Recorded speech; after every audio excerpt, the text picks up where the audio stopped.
Oi, gente, bom dia. Agora eu vou fazer um vídeo para vocês falando do resumo da nossa aula de hoje. Então, para quem não assistiu, para quem não conseguiu entrar a tempo, nós falamos sobre o que é a constelação familiar. Eu me apresentei, cada uma se apresentou, cada uma refletiu no porquê procurar a constelação.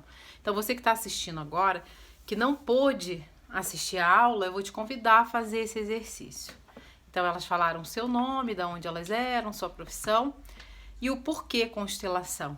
Então, eu te convido a pensar em que momento você estava vivendo, em que momento da tua história a constelação chegou.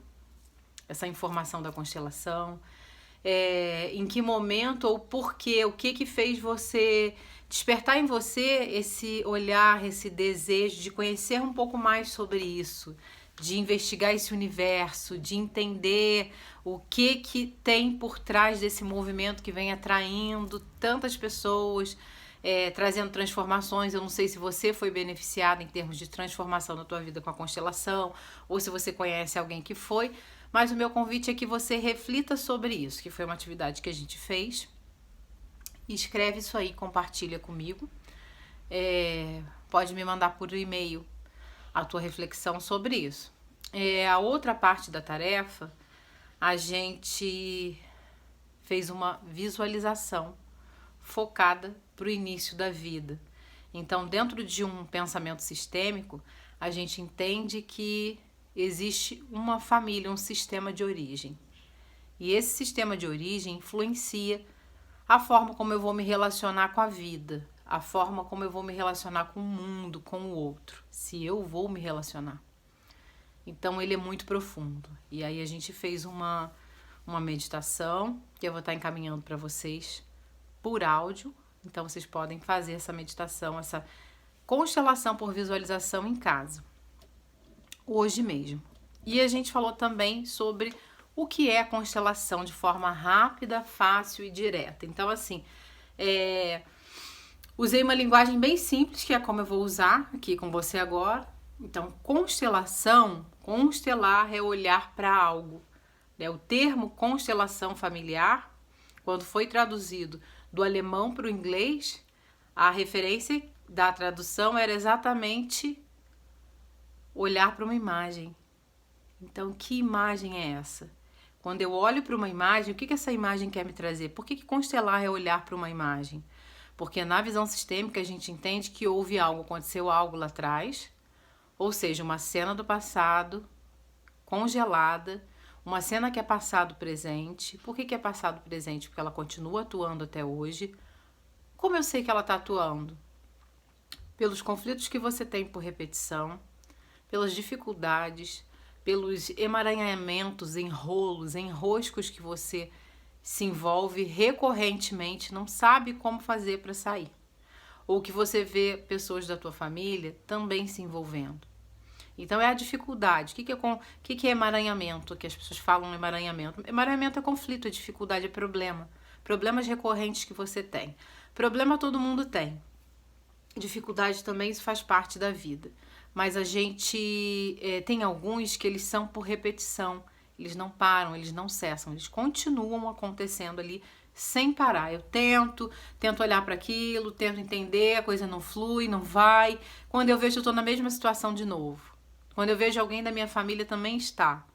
Então, esses conflitos por repetição nos convidam a olhar para algo que não foi fechado. Então, nesse sentido, a repetição seria uma chamada para ação, para que você mude algo, para que você faça diferente, para que você, de alguma maneira, valorize e não jogue no lixo o sofrimento de quem veio primeiro e repetiu isso. Então, você aprende com a lição dos teus antepassados. Então, se eles fizeram daquele determinado jeito e não deu certo, a chamada deles hoje é exatamente essa. Por favor, valorize o preço que eu paguei.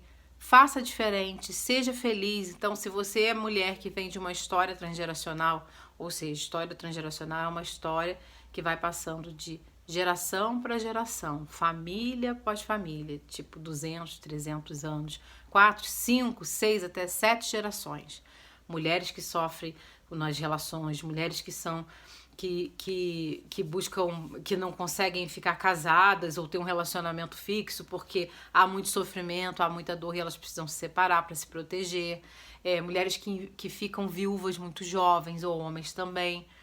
O que essas informações que estão se repetindo querem dizer para você? Que você pode mudar hoje, que o seu clã pode transformar. Então, constelar é olhar para algo.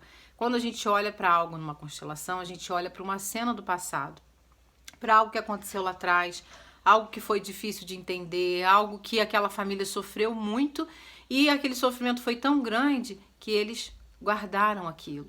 Não vamos mais falar sobre isso.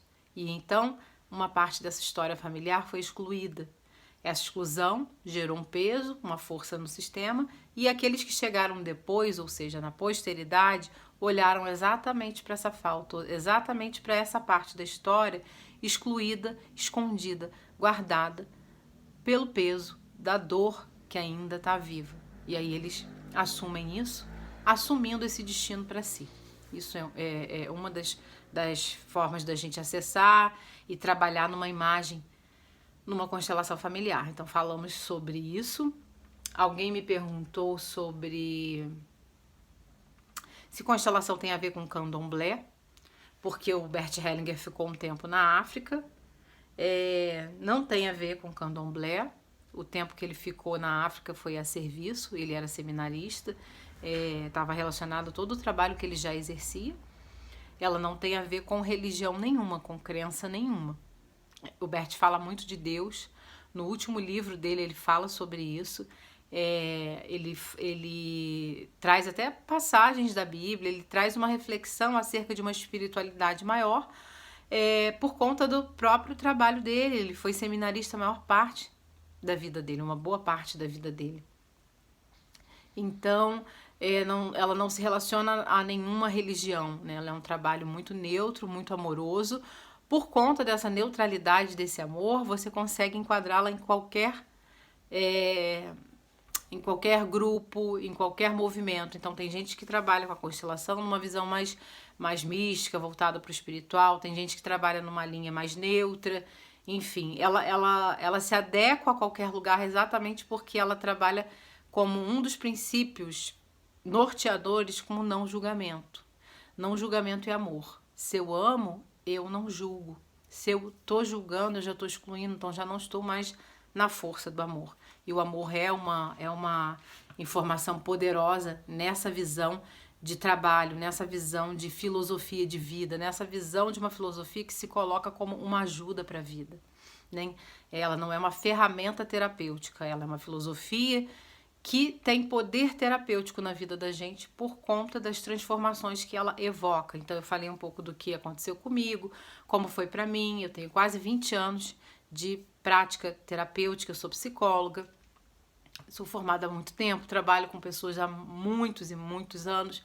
Desde antes de eu me formar, já trabalhava, fazia meus estágios supervisionados.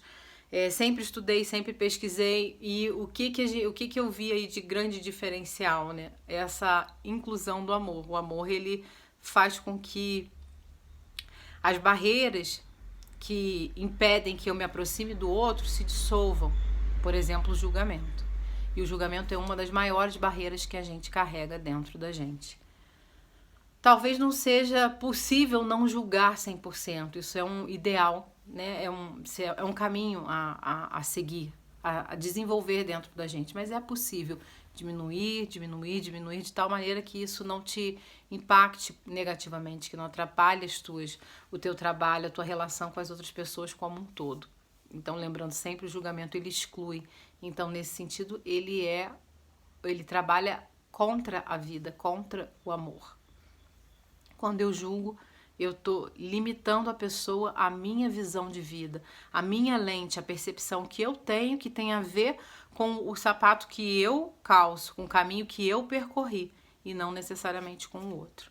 Então, trabalhamos a figura do pai e da mãe, pela visualização, que foi conduzida pela Gislaine, que é terapeuta sistêmica, foi minha aluna, agora ela é formada, trabalha com empresas, com constelação em grupo e participa, é uma ela se tornou membro do Instituto Érica Lopes, então ela desenvolve alguns serviços e trabalhos pelo Instituto também. E aí ela conduziu uma meditação, uma visualização, que é uma constelação por visualização, em direção ao pai e à mãe. E eu vou passar para vocês por áudio essa visualização para que vocês possam fazer. Depois dessa visualização, elas fizeram um fechamento, trazendo uma frase, uma fala, uma palavra sobre o movimento que elas fizeram em direção aos pais. Então, você que vai fazer a sua visualização, a sua constelação, o seu movimento em direção aos seus pais, no final, passada a experiência, você observa a palavra que surgir na mente, sem pensar, uma frase, um fechamento, e escreve qual foi o teu fechamento em relação àquela informação. Então, hoje a gente falou sobre isso, que é constelação de um jeito rápido, prático e direto. Então, constelar é olhar para algo, é olhar para uma imagem que está atuando. Como eu olho para isso? Via inconsciente familiar, inconsciente coletivo, esse campo de informação inconsciente que nos circunda. Todos estamos mergulhados nesse campo de informação inconsciente. Então, campo inconsciente, uma informação só, na minha leitura.